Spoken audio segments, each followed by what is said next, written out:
ನ್ಯಾಯಕ್ಕಾಗಿ ಹೋರಾಟ ಬೇಕೇ ಬೇಕು, ನ್ಯಾಯ ಬೇಕು, ಬೇಕೇ ಬೇಕು. ನ್ಯಾಯ ಬೇಕು. ಕಾನೂನಂತೆ ಕಾನೂನು, ಅವರಪ್ಪಂದಂತೆ ಕಾನೂನು, ಕಾನೂನಂತೆ ಕಾನೂನು, ಅವರಪ್ಪಂದಂತೆ ಕಾನೂನು, ಸರ್ಕಾರವಂತೆ ಸರ್ಕಾರ, ಅವರಪ್ಪಂದಂತೆ ಸರ್ಕಾರ, ಸರ್ಕಾರವಂತೆ ಸರ್ಕಾರ, ಅವರಪ್ಪಂದಂತೆ ಸರ್ಕಾರ.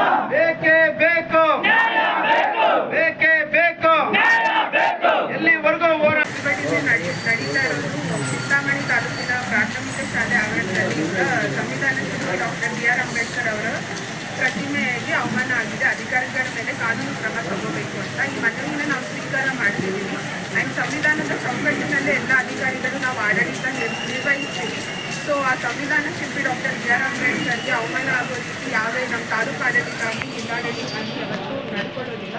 ಸೊ ಬಟ್ ಈ ಥರ ನಿಮ್ಗೆ ಏನು ಸಮಸ್ಯೆ ಆಗಿದೆ, ನಿಮ್ಮ ಮನವಿ ಏನು ಕೊಟ್ಟಿದ್ದೀರ ನಾವು ಮೇಲಾಧಿಕಾರಿಗಳಿಗೆ, ಜಿಲ್ಲಾಧಿಕಾರಿಗಳಿಗಾಗಲಿ ಅಥವಾ ಚಿಂತಾಮಣಿ ತಾಲೂಕು ಆಡಳಿತಾಧಿಕಾರಿಗಳಿಗಾಗಿ ತಲುಪಿಸೋ ಜವಾಬ್ದಾರಿ ನಾನು ವಹಿಸ್ಕೊಳ್ತೀನಿ ಅಂತ ಹೇಳ್ತಾ, ನೀವೆಲ್ಲರೂ ಈಗ ಏನು ಪ್ರತಿಭಟನೆ ಹಮ್ಮಿಕೊಂಡಿದ್ದೀರಾ, ಸಮಸ್ಯೆ ಸಿಕ್ಕಿಲ್ಲ ಅಂದಾಗ ಇದನ್ನು ಮುಂದುವರಿಸಿ ಇವತ್ತು ಈ ಪ್ರತಿಭಟನೆ ಇಲ್ಲಿಗೆ ನಿಲ್ಲಿಸಿ ಅಂತ ಕೋರ್ಕೊಟ್ಟು ನೀವೆಲ್ಲರೂ ಮನವಿ ಮಾಡಿ.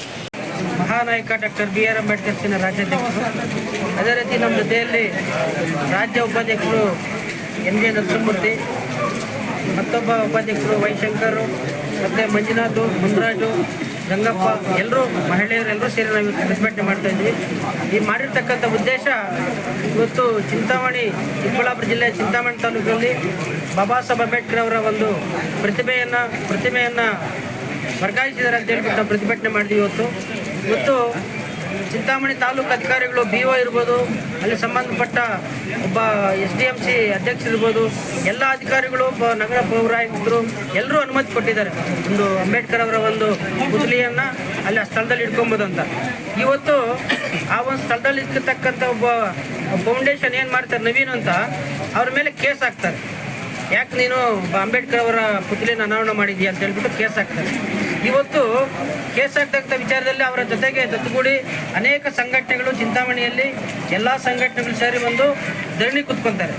ಉಪವಾಸ ಸತ್ಯಾಗ್ರಹ ಧರಣಿ ಕೂತ್ಕೊಂಡಾಗ ಅವರ ಒಂದು ರಾಜಕೀಯ ಪಿತೂರದಿಂದ ಅವರು ಏನು ಅಧಿಕಾರಿಗಳನ್ನು ಮನವೊಲಿಸಿ ನಮ್ಮ ಸಂಘಟನೆಯನ್ನು ಮನವೊಲಿಸಿ, ನಿಮ್ಮ ಏನು ಇವತ್ತು ಪ್ರತಿಭಟನೆ ಶಾಂತಿಯುತವಾಗಿ ನೀವು ಧರಣಿ ಮಾಡ್ತಾ ಇದ್ದೀರಾ, ಉಪವಾಸ ಸತ್ಯಾಗ್ರಹ, ಆ ಒಂದು ಕಾರ್ಯವನ್ನು ನಾವು ಮುಂದುವರಿಸ್ತೀವಿ ಅಂತ ಹೇಳ್ಬಿಟ್ಟು ಅವನ ಕಿವಿಮಾತೇಳಿ ಅವರನ್ನು ಮೋಸಗೊಳಿಸ್ತಾರೆ. ಅಧಿಕಾರಿಗಳಿರ್ಬೋದು, ನಮ್ಮ ಸಂಘಟನೆಗಳಿರ್ಬೋದು. ಅದರಂತೆ ನಮ್ಮ ಸಂಘಟನೆಯವರು ನಾವು ಯಾವತ್ತೂ ಅಂಬೇಡ್ಕರ್ ಕೊಟ್ಟಿರ್ತಕ್ಕಂಥ ಸಂವಿಧಾನದಲ್ಲಿ ನಾವು ಕಾನೂನು ಚೌಕಟ್ಟಲ್ಲಿ ನಾವು ಹೋರಾಟ ಮಾಡ್ತಕ್ಕಂಥ ಸಂಘಟನೆಗಳವ್ರನ್ನ ಮೋಸ ಮಾಡಿ ಮತ್ತೆ ಅವ್ರನ್ನ ಶಾಂತಿಯುತವಾಗಿ ಆ ಒಂದು ಉಪವಾಸ ಸತ್ಯಾಗ್ರಹವನ್ನು ಮೊಟಕುಗೊಳಿಸ್ತಾರೆ. ಆಮೇಲೆ ಏನು ಮಾಡ್ತಾರೆ ಅಂದರೆ, ಅದೇ ನೆಪದಲ್ಲಿ ಇಟ್ಕೊಂಡು ಮೊನ್ನೆ ಒಂದು ಜಾತ್ರೆ ನಡೀತದೆ ಚಿಂತಾಮಣಿ ತಾಲೂಕಲ್ಲಿ 20ನೇ ತಾರೀಕು. ಆ ಒಂದು ನೆಪದಲ್ಲಿ ಇಟ್ಕೊಂಡು ಜಾತ್ರೆಯಲ್ಲಿ ಏನು ನಡೀತಾ ಇದ್ದೋ, ಅಂಬೇಡ್ಕರ್ ವಾರಸ್ದಾರ್ ಯಾರು ನಮ್ಮ ಮೇಲೆ ಒಂದು ಬಾವುಟ ಇರ್ಬೋದು, ಒಂದು ಪ್ರತಿಭಟನೆ ಇರ್ಬೋದು ಮಾಡಲ್ಲ ಅಂತ ಹೇಳಿಬಿಟ್ಟು ಸುಮಾರು ಒಂದು ಪೊಲೀಸರನ್ನ ಕರ್ಕೊಂಬಂದು ದಲಿತ ಕಾನೂನಿಗೆ ಮಾತ್ರ ಜಿಲ್ಲಾಡಳಿತ ಮತ್ತು ಏನು ಇವತ್ತು ಅಧಿಕಾರಿಗಳಿದ್ದಾರೋ ರಾಜಕೀಯದವರು 140 ಸೆಕ್ಷನ್ ಮಾಡ್ತಾರೆ. ನಮ್ಮ ದಲಿತ ಕಾನೂನಿಗೆ ಮಾತ್ರ 140 ಸೆಕ್ಷನ್ ಯಾರು ಮಾಡ್ತಾರೆ ಅಂದರೆ, ಏನು ಇವತ್ತು ಅಂಬೇಡ್ಕರ್ ನಾವು ರಾತ್ರೋರಾತ್ರಿ ಕಳ್ಳರಾತ್ರಿ ಎತ್ಕೊಂಡು ಹೋಗ್ತಾ ಇದ್ವು, ಅಂಬೇಡ್ಕರ್ ವಾರಸ್ದಾರ್ಗೆ ಏನಾದ್ರು ಗೊತ್ತಾಗಿ ನಮ್ಮ ಮೇಲೆ ಗಲಭೆ ಮಾಡ್ತಾರೆ, ನಮ್ಮ ಮೇಲೆ ಗಲಾಟೆಗೆ ಬರ್ತಾರೆ, ನಮ್ಗೆ ಪಿಕೆಟಿಂಗ್ ಮಾಡ್ತಾರೆ ಅಂತ ಹೇಳ್ಬಿಟ್ಟು ರಾತ್ರೋರಾತ್ರಿ ಜಿಲ್ಲಾಡಳಿತ ಮತ್ತು ತಾಲೂಕು ಆಡಳಿತ ಬಂದಾಗಿ ಅಂಬೇಡ್ಕರ್ ಅವ್ರ ವಿಗ್ರಹವನ್ನು ಬೇರೆ ಕಡೆ ಇಸ್ತಾರೆ. ಅದರ ವಿರುದ್ಧ ನಾವು ಅಂಬೇಡ್ಕರ್ ಅವರ ವಿಗ್ರಹವನ್ನು ಏನು ರಾತ್ರೋರಾತ್ರಿ ಎತ್ಕೊಂಡು ಹೋಗಿದ್ದಾರೋ ಆ ಒಂದು ಅಂಬೇಡ್ಕರ್ ಪುತ್ರಿ ಅಲ್ಲೇ ಅನಾವರಣ ಮಾಡಬೇಕಂತೇಳಿ ನಾವು ಮಹಾನಾಯಕ ಡಾಕ್ಟರ್ ಬಿ ಆರ್ ಅಂಬೇಡ್ಕರ್ ಸೇನೆ ಇವತ್ತು ಪ್ರತಿಭಟನೆ ನಂಬಿಕೊಂಡಿದ್ದು. ಇನ್ನು ಯಾರೊಬ್ಬ ರಾಜಕಾರಣಿಗಳ ವಿರುದ್ಧ ಇಲ್ಲ, ಅಧಿಕಾರಿಗಳ ವಿರುದ್ಧ ಇಲ್ಲ. ಅವರು ಏನು ಅಂಬೇಡ್ಕರ್ ಅವಮಾನ ಮಾಡಿ ಮೋಸಗೊಳಿಸಿದ್ರು ಅದ್ರ ವಿರುದ್ಧ ನಾವು ಇವತ್ತು ಪ್ರತಿಭಟನೆ ಮಾಡಿದ್ದು ಅಂತ ಹೇಳ್ಬಿಟ್ಟು ಈ ಸಂದರ್ಭದಲ್ಲಿ ಹೇಳಕ್ಕೆ ಇಷ್ಟಪಡ್ತೀವಿ.